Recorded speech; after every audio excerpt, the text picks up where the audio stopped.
Hi, I'm Andy Webb from BeCleverWithYourCash.com. Now I want to ask you a question. How much do you spend on your TV? So have you got it, the TV channels, the movie channels, the sports channels? If you've got all of them, how much do you spend?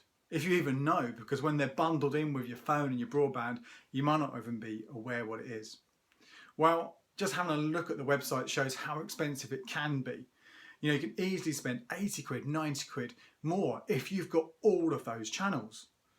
And the average, the most recent data I found shows that it's less than that, but it's still a huge amount. It's £31 a month that the average household is spending on their TV. And that's not even including your subscription channels like your Netflix and Amazon Prime. And it's a lot of money. And how much do you actually watch those channels? So in 2016, the top 10 programmes that everybody watched across the country were all BBC One. In fact, they were pretty much all the Great British Bake Off.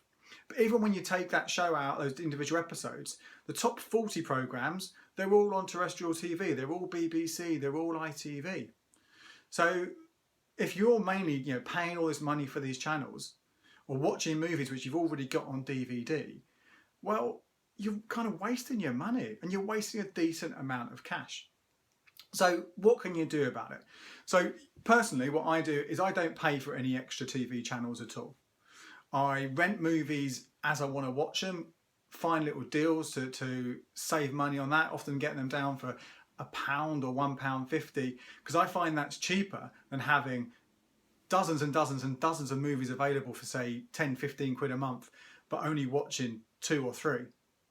And then for TV channels, I've got Now TV.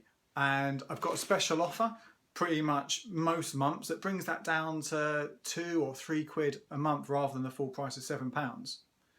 Also got Amazon Prime, but again, another trick has got that a year of that for just 40 quid rather than the normal 80 quid.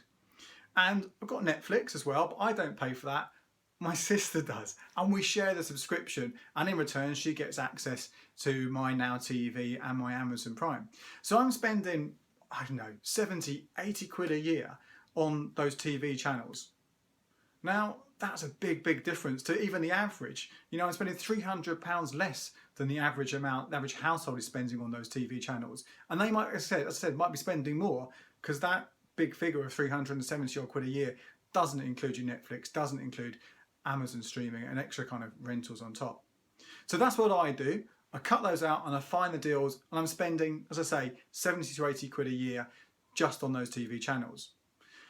It has some downsides, so you can't necessarily record those things and come back to them later. And if you're really desperate to keep them with your Sky, with your Virgin, whatever package you've got, then you should at least phone up and see if they'll give you a better deal. Say you're going to cancel and see what they offer you. They might give you something extra for free. Now, that's okay if you're going to watch those channels, but if you don't really want to have, a month free of sport because you're not going to watch it, it's not a deal. Push harder, see what discounts you can get. And I'm pretty sure to keep your business, they're going to give you a nice bit of cash back. And that's particularly the case if you signed up years ago on some kind of special offer and it's just kind of renewed year after year, year after year. That's when you're going to be hitting those 80, 90 pounds a month just on TV. That's not your phone, that's not your broadband, that's just on TV. So that's my challenge to you. Can you find a way to drastically reduce how much you spend on those TV channels? I'm Andy Webb. Head over to BeCleverWithYourCash.com where you'll find some of the tips and tricks that I use to get those cheap Now TV and Amazon Prime passes, and also loads of other tricks to hopefully bring down your spend on things like that, and you can put that towards more entertaining things, more luxuries or holidays, or even just savings for a rainy day.